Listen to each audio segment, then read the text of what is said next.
last topic, we saw that we want to help our physical and spiritual children understand that there will be those who will continue to reject Jesus because of their unbelief. In this topic, we will see that Herod gives us a real example of one who continued in his unbelief, regardless of what he heard or saw. In Matthew chapter 14, verses 1 through 5, we read, "At that time Herod the Tetrarch heard the report about Jesus, and said to his servants, 'This is John the Baptist. He has risen from the dead, and therefore these powers are at work in him.'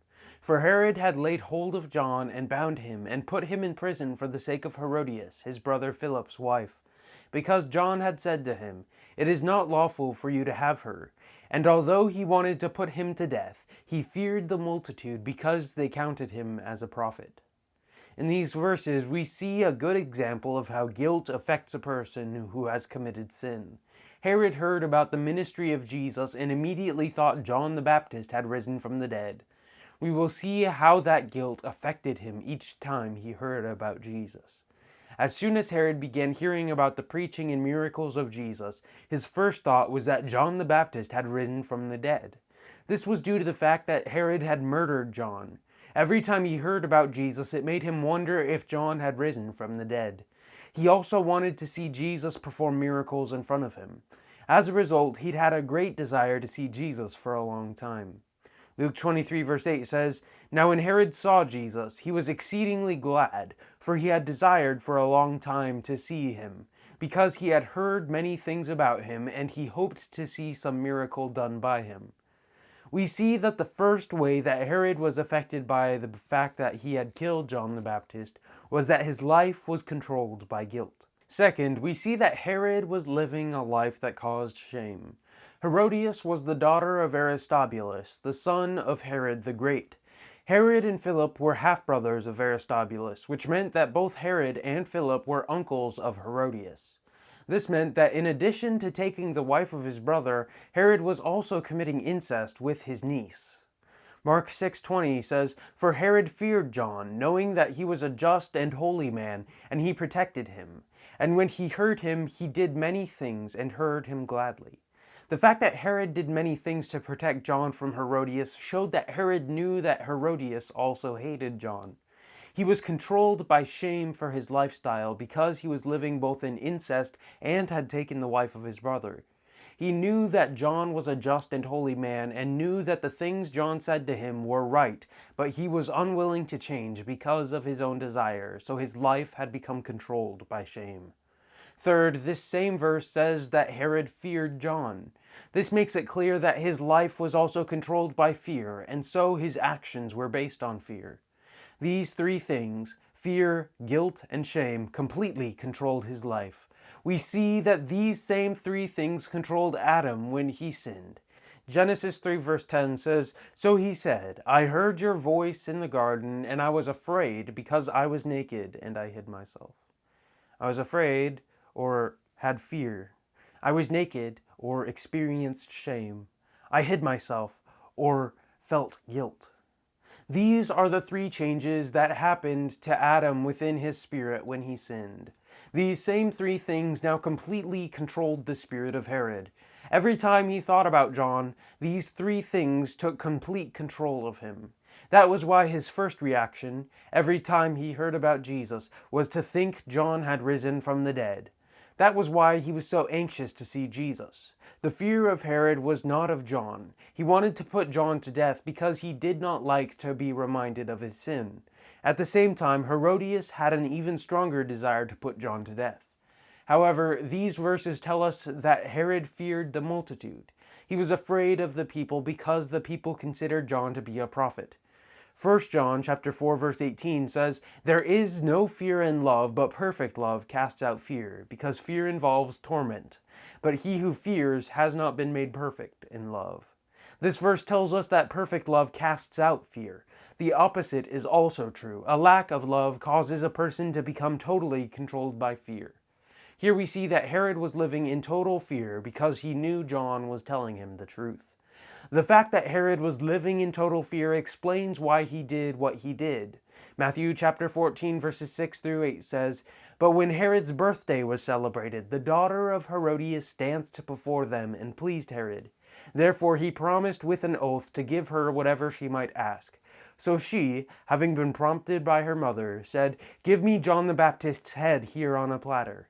These verses show us that Herodias was looking for the opportunity to get rid of John because she was also living with that same guilt, shame, and fear. She did not like to be reminded of her lifestyle either. One day, Herodias saw her opportunity to get rid of John. Mark chapter 6 verses 21 through 25 says, "Then an opportune day came when Herod on his birthday gave a feast for his nobles, the high officers, and the chief men of Galilee. And when Herodias' daughter herself came in and danced, and pleased Herod and those who sat with him, the king said to the girl, 'Ask me whatever you want, and I will give it to you.' He also swore to her, 'Whatever you ask me, I will give you, up to half my kingdom.'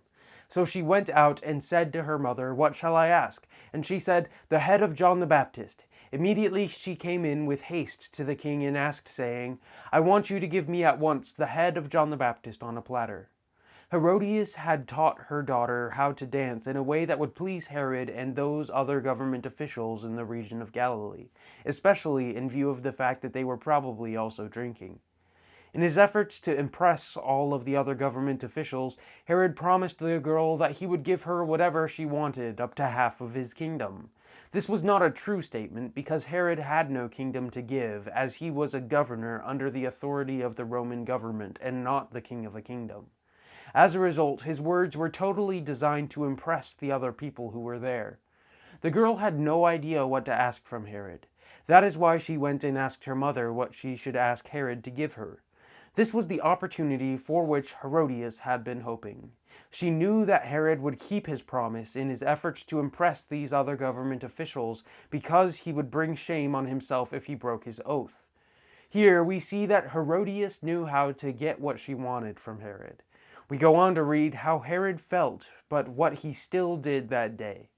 Matthew chapter 14 verses 9 through 12 says, "And the king was sorry. Nevertheless, because of the oaths and because of those who sat with him, he commanded it to be given to her. So he sent and had John beheaded in prison. And his head was brought on a platter and given to the girl, and she brought it to her mother. Then his disciples came and took away the body and buried it, and went and told Jesus." Here we see that Herod felt sorry. There are two different kinds of sorrow. 2 Corinthians 7 verses 9 through 10 says, "Now I rejoice, not that you were made sorry, but that your sorrow led to repentance. For you were made sorry in a godly manner, that you might suffer loss from us in nothing. For godly sorrow produces repentance, leading to salvation, not to be regretted. But the sorrow of the world produces death." Herod certainly did not experience godly sorrow because his sorrow did not lead him to repentance. Instead, he experienced the sorrow that produces death. That day, Herodias got exactly what she wanted. When a person is driven by fear, guilt, and shame, that person will not do what is right. Instead, the person will always commit sin. That was exactly what happened that day. Herod had made a promise that meant nothing because he had no kingdom to give. However, he was determined to keep that promise because of the other government officials that had come to his birthday feast and were celebrating with him. As a result, he immediately commanded a soldier to go to the prison and get the head of John the Baptist. Mark chapter 6 verses 26 through 28 says, "And the king was exceedingly sorry, yet because of the oaths and because of those who sat with him, he did not want to refuse her. Immediately the king sent an executioner and commanded his head to be brought. And he went and beheaded him in prison, brought his head on a platter, and gave it to the girl, and the girl gave it to her mother." Here we see that Herod tried to show that he kept his word and sent an executioner to kill John and bring the head to the girl. She then took the head to her mother. This is an example of one reason why people will do things they know are wrong and which cause them to experience extreme guilt for the rest of their lives. They are being driven by their fear, guilt, and shame, which causes them to be exceedingly sorry. However, they do what they do because they are trying to impress the people who are around them. Luke 23 verses 11 through 12 says, "Then Herod, with his men of war, treated him with contempt and mocked him, arraying him in a gorgeous robe, and sent him back to Pilate. That very day Pilate and Herod became friends with each other, for previously they had been at enmity with each other." Here we see that Herod and his men of war treated Jesus with the same contempt that they had shown to John. We also see that the actions of Herod and his soldiers changed the relationship between Herod and Pilate.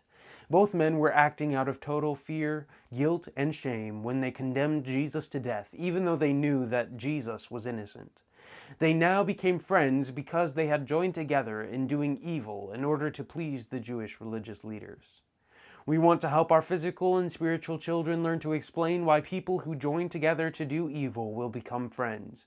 They do what they do because their lives have become driven by fear, guilt, and shame. May the Lord richly bless you as you help your children understand these consequences of a sin nature.